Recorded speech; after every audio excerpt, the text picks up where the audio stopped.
En enero de 2024, Jenny Steltovich navegaba en kayak por los cayos inferiores de Florida, cuando vio algo preocupante.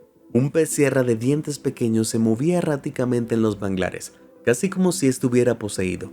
5 días después, estaba muerto. Y para los habitantes de Florida, esta imagen se estaba volviendo alarmantemente común. Desde noviembre se había visto el pez usualmente dócil retorciéndose y nadando en círculos sin rumbo antes de caer en espiral al fondo marino, para nunca ser visto otra vez. ¿Qué demonios estaba pasando? Acompáñame a investigar qué ha estado matando a estos peces sierra en peligro de extinción y a otros animales marinos en todo el mundo.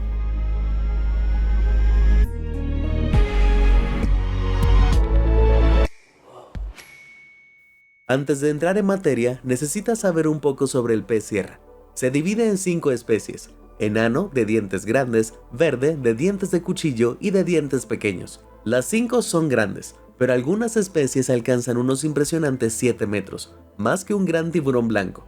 Su nombre proviene de sus enormes picos con forma de cuchilla, conocidos como rostrums, que utilizan para detectar y aturdir a sus presas, así como para defenderse de depredadores como tiburones y cocodrilos. Pero en 2024 los peces sierra de dientes pequeños en los cayos de Florida tenían problemas mucho mayores que los tiburones y los cocodrilos. Hubo más de 100 casos reportados de ellos agitándose misteriosamente en el agua, y para julio de ese año 54 habían muerto. Y cuando los peces sierra mueren, sus cuerpos se hunden hasta el fondo del océano, por lo que los científicos calculan que el número de víctimas puede ser mucho mayor. Estos misteriosos eventos no podrían haber llegado en peor momento. La especie está gravemente amenazada, con solo 450 hembras vivas en el mar hoy en día. Y nosotros somos los culpables. Sí, la captura accidental en redes de pesca y la implacable destrucción de su hábitat les han hecho mucho daño. Bien hecho por nosotros. Como resultado, los peces sierra fueron la primera especie de pez en ser incluida en la Ley de Especies en Peligro de Extinción en Estados Unidos en 2004. Que les otorgó protecciones especiales. Estos esfuerzos de conservación habían llevado a un aumento saludable en sus números, hasta que llegó este desastre. Y no son solo los peces sierra los afectados. En el otoño de 2023, buzos y pescadores de los cayos avistaron alrededor de 40 especies de peces, como pargos, róbalos y meros, todos exhibiendo este comportamiento alocado antes de nadar hacia su perdición. Fue como una especie de apocalipsis pesquero. La situación empeoró tanto que empezó a afectar el sustento de la gente. Las autoridades sanitarias, presas del pánico, advirtieron a los residentes de Florida que no consumieran ningún pescado extraído de aguas donde se hubieran encontrado animales infectados, por muy delicioso que pareciera. Mientras tanto, los turistas, preocupados por envenenamiento, cancelaron sus viajes de guías de pesca. Nadie sabía qué estaba pasando, pero para abril de 2024 ya había sido suficiente. Los científicos lanzaron una iniciativa de emergencia para ayudar al pez sierra de dientes pequeños, una de las especies en peligro de extinción. Se animó a los ciudadanos a reportar cualquier avistamiento de peces sierras a la Línea Directa de Conservación de Pesca y Vida Silvestre de Florida, una especie de 911 para peces sierra. Cuando se reportaba uno, un equipo viajaba en barco para intentar capturar al animal enfermo. Luego le tomaban medidas y muestras de sangre, y lo etiquetaban para que, si vivía, pudiera ser rastreado. El 5 de abril se intentó el primer rescate formal cuando se avistó un pez sierra de 3 metros en la bahía de Cudjoe.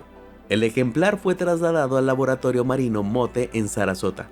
Allí fue tratado y monitoreado con la esperanza de poder ser liberado de nuevo en la naturaleza.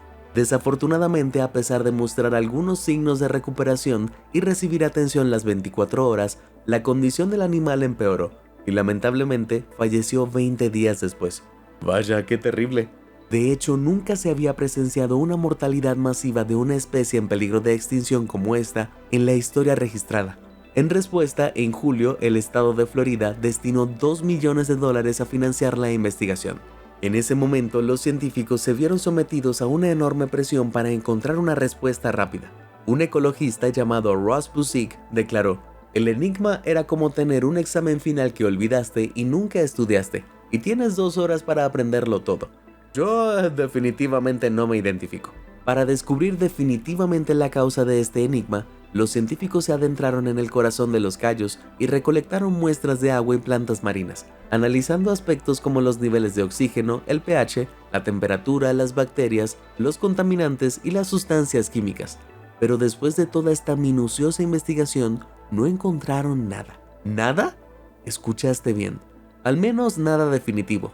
Pero eso no significa que no descubrieran algunas pistas absolutamente convincentes que podrían darnos la respuesta a este enigma.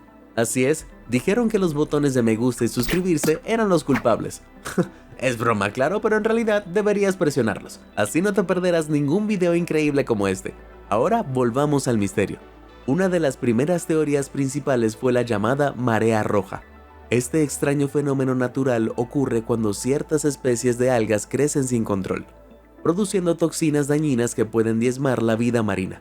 Hay más de 300 especies de algas de marea roja y a pesar de su nombre, pueden cambiar el agua a todo tipo de colores, incluyendo verde, naranja y, sorpresa, rojo. ¿Adivinan dónde residen estos pequeños bichos? Exacto, en el Golfo de México, junto a los Cayos de Florida. Más específicamente, una especie de alga tóxica llamada Karenia brevis vive en el agua todo el año en bajas concentraciones. Pero cuando las condiciones como la temperatura, los niveles de nutrientes y el viento son adecuados, la Karenia prospera, lo cual no es bueno. Las algas producen una potente neurotoxina llamada brevitoxina, que daña las células nerviosas y podría causar que el pez sierra pierda el sentido de la orientación y termine en ese giro mortal. Una Karen clásica. La marea roja puede ocurrir de forma natural, y hay evidencia de que los estadounidenses precolombinos conocían esta floración tóxica. Sin embargo, en los últimos años se ha vuelto demasiado común en Norteamérica debido al calentamiento de los mares ocasionado por el cambio climático y a otro proceso llamado eutrofización. En la agricultura se aplican nutrientes a la tierra para impulsar el crecimiento de los cultivos. Cuando llueve, estos rocíos pueden llegar a las vías fluviales naturales, donde estimulan el crecimiento de algas. Este crecimiento excesivo reduce los niveles de oxígeno, y cuando las plantas se pudren, liberan dióxido de carbono, disminuyendo el pH del agua de mar y causando la acidificación de los océanos. Y si conoces el ácido, sabes que no es nada bueno nadar en él.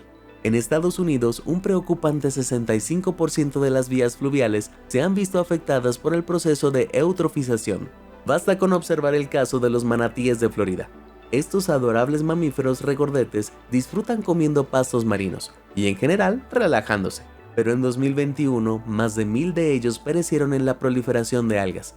Los vertidos de fertilizantes y las aguas residuales se filtraron a sus lagunas, lo que provocó el crecimiento de algas sobre la superficie del agua, bloqueando la luz solar y obstaculizando el crecimiento de los pastos marinos. 2 años después, en 2023, el mismo año en que los peces comenzaron a exhibir este extraño comportamiento, se perdieron 31.000 hectáreas de pastos marinos por eutrofización, dejando a muchos manatíes muriendo de hambre. ¡Pobres chicos! Y en 2024, excursionistas en Kauri-Tutahi, Nueva Zelanda, se toparon con 3.500 anguilas sin vida. Estas anguilas, jóvenes o angulas, migran río arriba entre finales de noviembre y principios de marzo. Dependen de un caudal saludable y prosperan cuando la temperatura del agua oscila entre 15 y 17 grados Celsius. ¿Adivinas qué encontraron en el agua? Así es, algas, lo que indica que el agua estaba más caliente de lo habitual, una señal del cambio climático. Además, la mayor parte del arroyo tenía un caudal muy limitado o nulo. Todo esto tiene un efecto dominó. Un menor caudal del arroyo provoca una reducción del oxígeno y un aumento de las toxinas, ambos agravados por el aumento de la temperatura y la proliferación de algas. El caudal limitado claramente no es un problema en el Golfo de México, pero el aumento de la temperatura y la proliferación de algas podrían serlo, algo que está respaldado por un sorprendente descubrimiento realizado por paleontólogos en 2010. Ese año desenterraron Cerro Ballena, un asombroso cementerio de criaturas marinas prehistóricas en el desierto de Atacama, Chile. Tras un año excavando en 4 capas de roca, descubrieron fósiles de 10 especies diferentes que datan del Mioceno tardío, hace entre 5 y 11 millones de años. El yacimiento alberga el grupo más denso de mamíferos marinos extintos del mundo, incluyendo los esqueletos de más de 40 grandes ballenas barbadas, tal como el mismo nombre indica, Cerro Ballena. Entre las especies más extrañas encontradas se destacan los perezosos acuáticos, grandes bestias del tamaño de un oso, más acostumbradas a revolcarse que a trepar a los árboles, y una ballena morsa, una cruza entre, una morsa y una ballena, con un colmillo de más de 1.2 metros de largo. Pero lo más intrigante de este hallazgo son unas extrañas manchas anaranjadas en los huesos de los animales, que podrían ser restos de, como habrás imaginado, algas tóxicas. Estas floraciones probablemente envenenaron a los animales de cerro ballena tras ingerir presas contaminadas o inhalar toxinas mortales, llevándolos a su muerte prematura. Sus cuerpos se hundieron en el fondo marino, donde quedaron enterrados bajo años de sedimentos, y eso no ocurrió solo una vez. Las 4 capas diferentes de fósiles muestran que el mismo evento ocurrió 4 veces a lo largo de un periodo entre 10.000 y 16.000 años. Vaya, estas algas han sido un problema durante mucho tiempo. Y con esto en mente, volvamos a los peces sierra. ¿Será culpa de las algas? El Dr. Michael Parsons de la Universidad de la Costa del Golfo de Florida sin duda lo cree. Además de que algunos peces muestran signos de recuperación tras ser sumergidos en agua no contaminada, los científicos descubrieron que al cambiar la marea, los peces suelen recuperar su comportamiento normal, algunos en tan solo 25 minutos. Y eso no es todo. Los investigadores también observaron que los peces tienden a recuperarse si se los saca de aguas más profundas, donde los niveles de toxinas son mucho más altos. Los peces sierra son habitantes del fondo y son mucho más vulnerables a estas toxinas. El problema es que tras tomar muestras de agua, los científicos no detectaron niveles particularmente altos de carena. Ya sabes, el alga más común del Golfo de México. Sin embargo, sí detectaron altos niveles de una alga llamada Gambierdiscus. Normalmente es inofensiva, pero en altas concentraciones puede ser mortal. 2 pintas de agua de Mar de los Cayos generalmente contienen entre 30 y 40 células de Gambierdiscus. Estas muestras recientes mostraron unas abrumadoras 1000. ¡Mamma mía! Es más, algunas especies de Gambierdiscus producen ciguatoxinas, una potente neurotoxina compleja que puede acumularse hasta alcanzar niveles peligrosos en los peces de arrecife de coral. Si una persona comiera pescado contaminado con ciguatoxinas, contraería ciguatera, una enfermedad desagradable que provoca muchos vómitos, diarrea y náuseas. ¡Genial! Del mismo modo, los peces sufrirían problemas neurológicos con hiperactividad y espasmos. ¿Te suena familiar? Sí, las espirales de muerte observadas en los peces sierra podrían ser una reacción similar, desencadenada por neurotoxinas que atacan su sistema nervioso. Para reforzar esta teoría, la ciguatera es mucho más común en arrecifes que han sufrido daños ambientales, como el calentamiento de las aguas y la contaminación. Durante la Segunda Guerra Mundial, las bombas destruyeron arrecifes en las islas del Pacífico, provocando un brote de ciguatera que enfermó a muchos civiles. Aunque no ha habido bombas en Florida últimamente, el calor sin duda pudo haber influido. En el verano de 2023, las temperaturas de Florida alcanzaron máximos históricos, llegando a los 38 grados Celsius. ¡Wow! ¿Entonces es culpa de las ciguatoxinas? Bueno, no. Verán, solo hay un problema con la teoría de la ciguatera. Si realmente estuviera detrás de las muertes de los peces sierra, los humanos estarían enfermando por comer pescado contaminado. Pero no es así. Las pruebas de laboratorio revelaron que había un cóctel de toxinas en el agua, dejadas por diferentes especies de algas, cualquiera de las cuales podría estar detrás de todo. Caramba, entonces ni siquiera sabemos qué alga lo causó. Esto es un verdadero dolor de cabeza. Afortunadamente, desde julio de 2024, las muertes masivas parecen haberse detenido casi por completo, aunque nadie sabe con certeza si esta extraña enfermedad regresará. Por lo que debemos asumir gran parte de la responsabilidad por poner en riesgo a estos animales y a nosotros mismos. El aumento de la temperatura del agua que propició la proliferación de estas algas tóxicas sin duda puede atribuirse a nuestro impacto en el medio ambiente. Pero la calamidad del pez sierra no es lo único que afecta a nuestra vida marina. Resulta que los animales que habitan en el mar en todo el mundo han sido devastados por extrañas causas relacionadas con los humanos. Problemas de ballenas.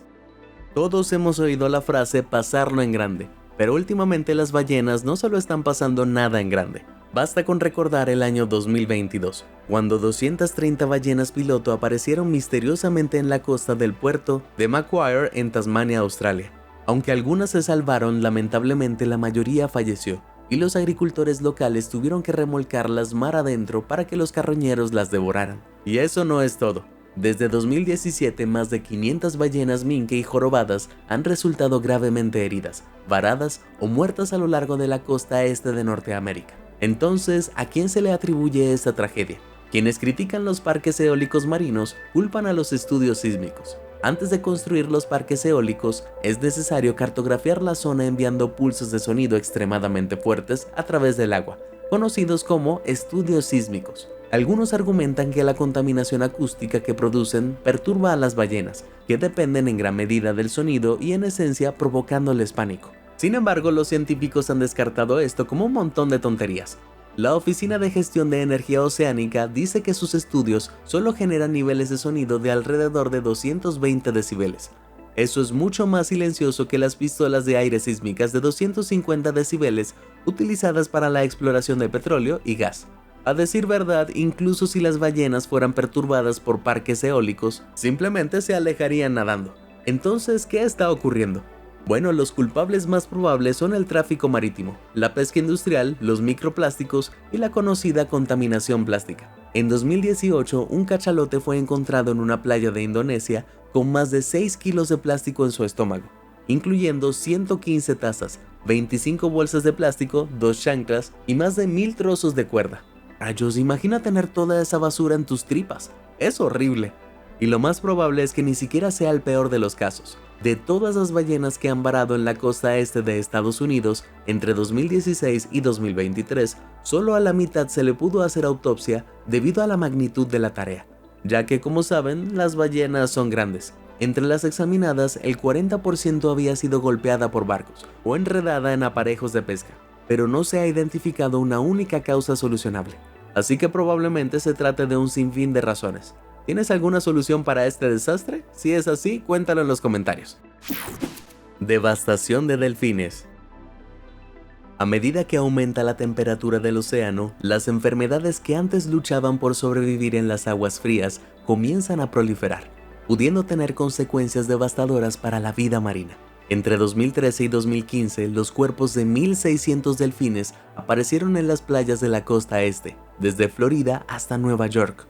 Pero eso es solo una fracción de los 20.000 que se estima que murieron en total, lo que redujo la población de la región en un catastrófico 50%. De todos los cuerpos de delfines estudiados, el 92% dio positivo al morbillivirus de cetáceos. ¿Morbilli qué positivo? Este peligroso patógeno es comparable con el sarampión humano y ha proliferado desde que el cambio climático calentó el océano a lo largo de la costa este. Los delfines enfermos pueden sufrir infecciones pulmonares y cerebrales, así como desagradables llagas que les brotan por todo el cuerpo.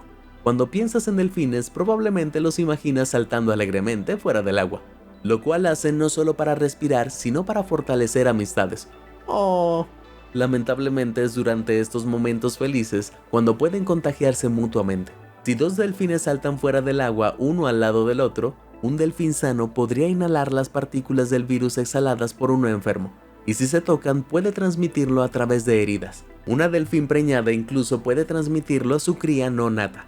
El brote de 2013, que duró 2 años, fue el peor registrado, pero no el único.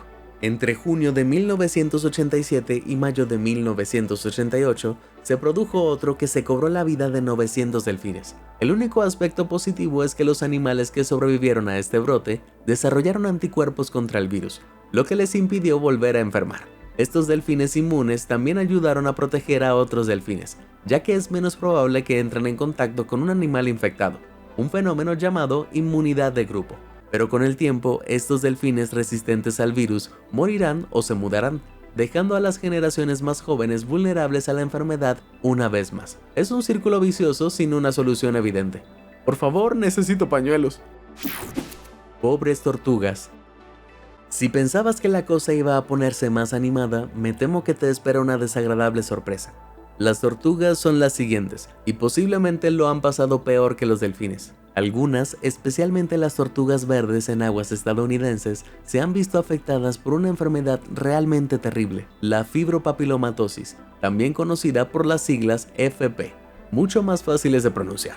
Esta enfermedad provoca la proliferación de tumores por todo el cuerpo, e incluso en los órganos. La FP puede ser leve para algunas tortugas, y hasta el 60% de ellas verán cómo sus tumores se reducen con el tiempo, pero para otras puede ser muy debilitante, causando ceguera, daños internos e incluso la muerte. El descubrimiento de la FP se remonta al siglo XIX, aunque no fue hasta la década de 1980 que cobró relevancia tras el avistamiento de tortugas verdes en Estados Unidos. Entonces, ¿cómo se propaga esta enfermedad? Bueno, la enfermedad es un tipo de herpes virus que se propaga por contacto con otras tortugas o al nadar en aguas contaminadas. Aunque otras sustancias nocivas como la contaminación también pueden causar tumores. También se ha encontrado FP en sanguijuelas que se adhieren a animales marinos y absorben su sangre. Así que es posible que estos pequeños vampiros también lo influyan. Lo que sí sabemos es que las tortugas marinas jóvenes contraen FP cuando hacen su primera visita a aguas poco profundas para alimentarse de pasar sus primeros años en el mar. Oh, entonces ¿se puede hacer algo? Hay ayuda disponible para las tortugas infectadas, pero probablemente solo si quedan varadas en tierra.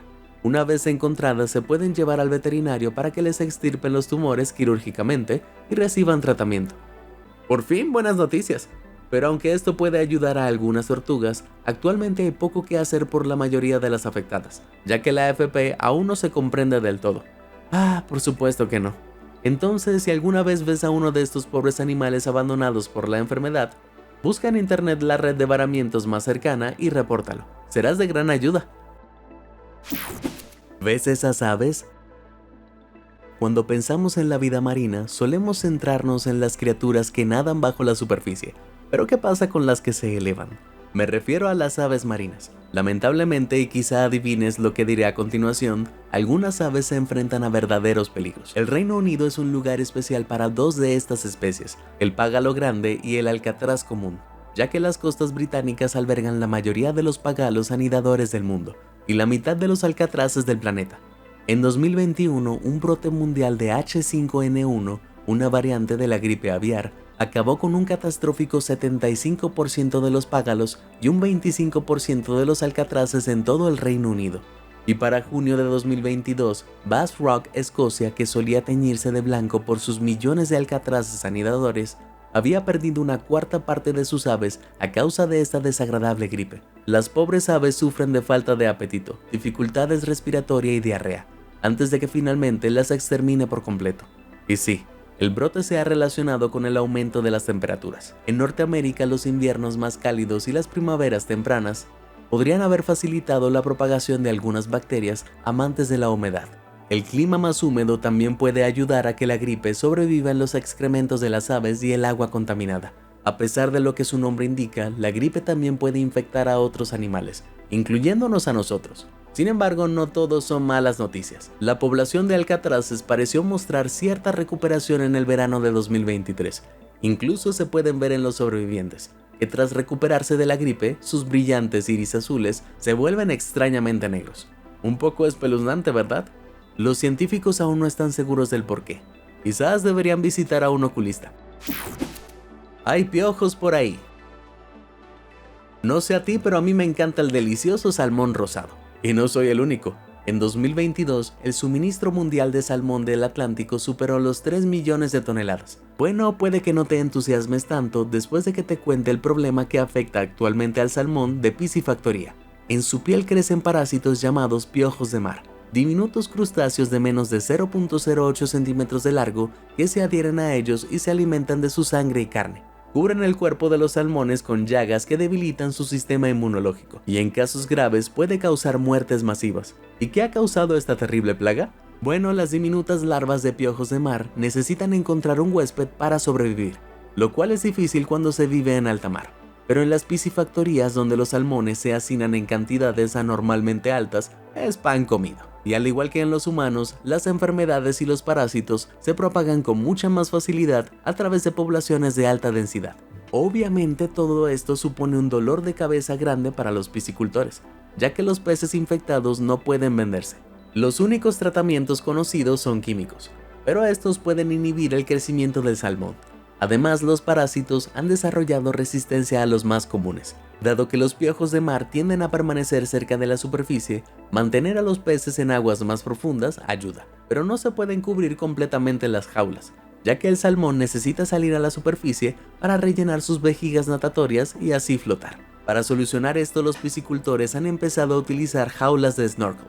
Estas tienen techos de red instalados entre 9 y 20 metros de profundidad, lo que mantiene al salmón alejado de las aguas superficiales donde se encuentran las larvas de piojos. Las jaulas también tienen un tubo de snorkel sellado en el centro, para que el salmón pueda nadar hasta la superficie para respirar sin exponerse. Bastante ingenioso, ¿no? Estas jaulas ayudan a reducir la infección en un 75%, pero aún no son perfectas. La mayor preocupación es que los piojos se propaguen al salmón salvaje que migra más allá de las piscifactorías. Sea como sea, he dejado de comer salmón. Sé que todo esto parece un poco desolador, pero la buena noticia es que existen soluciones. Solo se necesitan pequeños cambios de todos para ayudar al mundo natural. La verdadera pregunta es, ¿podemos actuar con la suficiente rapidez para salvarlo? Cuéntame qué piensan al respecto. Si te sorprendió toda esta información, házmelo saber en los comentarios del video. Y nunca dejes de sorprenderte. Muchas gracias por ver y suscríbete a Sorprendente.